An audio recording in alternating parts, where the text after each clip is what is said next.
जय शिवराय मित्रांनो खरीप हंगाम 2023 करता राज्य शासनाच्या माध्यमातून 40 तालुक्यामध्ये गंभीर व मध्यम स्वरूपाचा दुष्काळ तर 1021 महसूल मंडळामध्ये दुष्काळ सदृश परिस्थिती जाहीर करण्यात आलेली आहे।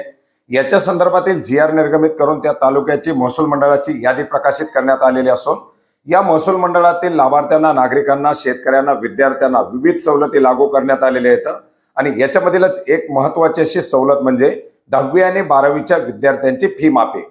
ज्या महसूल मंडळामध्ये दुष्काळ सदृश परिस्थिती जाहीर करण्यात आलेली आहे, मध्यम स्वरूपाचा, गंभीर स्वरूपाचा दुष्काळ जाहीर करण्यात आलेला आहे, अशा महसूल मंडळामधील जे विद्यार्थी 10वी आणि 12वीचं शिक्षण घेत आहेत, अशा विद्यार्थ्यांनी फेब्रुवारी 2024 या कालावधीमध्ये आपल्या शिक्षणाची, आपल्या या परीक्षांची फीस भरलेली आहे। अशा विद्यार्थ्यांची फीस शासनाच्या माध्यमातून भरली जाते, त्या विद्यार्थ्यांना ती फी माफी दिली जाते। मित्रांनो, यापूर्वी सुद्धा आपण अपडेट घेतलं होतं की विविध कॉलेजच्या माध्यमातून ही माहिती गोळा करण्यासाठी सुरुवात करण्यात आलेली होती। आपली विद्यार्थ्याची माहिती कॉलेजकडे, शाळांकडे जमा करण्यासाठी आवाहन करण्यात आलेलं होतं आणि याच पार्श्वभूमीवरती 26 मार्च 2024 पर्यंत हा डाटा राज्य शासनाला सुपूर्द करण्यासाठीचे निर्देश देण्यात आलेले होते।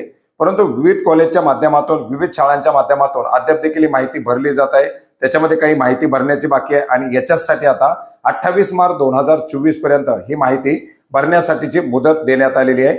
याचबरोबर विद्यार्थ्याला आपली माहिती भरली गेलेली आहे की नाही भरली गेलेली आहे हे सुद्धा आता ऑनलाईन पद्धतीने पाहता येणार आहे। याच्यासाठीची संकेतस्थळ आपण पाहू शकता। HSC साठी आणि SSC साठी दोन्ही वेगवेगळी संकेतस्थळ देण्यात आलेली आहेत।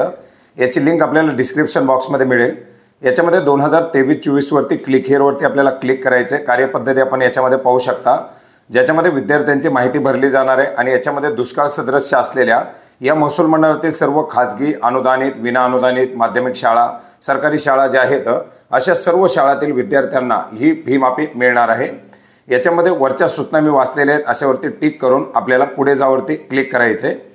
या सूचनावरती क्लिक केल्यानंतर आपल्यासमोर एक पेज खुलेल, ज्याच्यामध्ये आपण पाहू शकता शाळेचं लॉगिन आहे। याच्यामध्ये आपण पाहू शकता जे काही विद्यार्थ्यांची यादी आहे ती विद्यार्थ्यांची यादी सुद्धा याच्यामध्ये देण्यात आलेली आहे, स्टुडंट लिस्ट।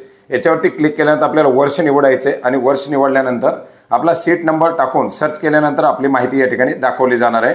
आता याच्यामध्ये कोणते कोणते तालुके समाविष्ट आहेत, त्या तालुक्याच्या संदर्भातील राज्य शासनाचा दुष्काळाचा जो जीआर आहे तो जीआर सुद्धा या ठिकाणी देण्यात आलेला आहे, ज्याच्यामध्ये 40 तालुक्याची गंभीर आणि मध्यम स्वरूपाचे जे तालुके आहेत त्याची माहिती देण्यात आलेली आहे। याचबरोबर जे महसूल मंडळ आहेत 1021 महसूल मंडळ, याची यादी, याचा जीआर देखील याच ठिकाणी या संकेतस्थळावरती जोडण्यात आलेला आहे।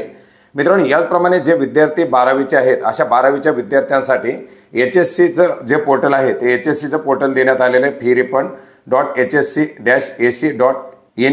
आणि या पोर्टलवरती सुद्धा आपण पाहू शकता या ठिकाणी कॉलेज लॉगिन, विद्यार्थ्याची जे सीट नंबरनुसार माहिती, याचबरोबर महसूल मंडळाची माहिती, तालुक्याची माहिती, अशा प्रकारची माहिती आपल्याला ऑनलाईन पद्धतीने पाहता येणार आहे। याच्यामध्ये जर आपली माहिती दिसली नसेल तर आपण आपल्या शाळा, कॉलेजकडे संपर्क साधू शकता, जेणेकरून 28 मार्च 2024 पर्यंत आपली ही माहिती भरली जाईल।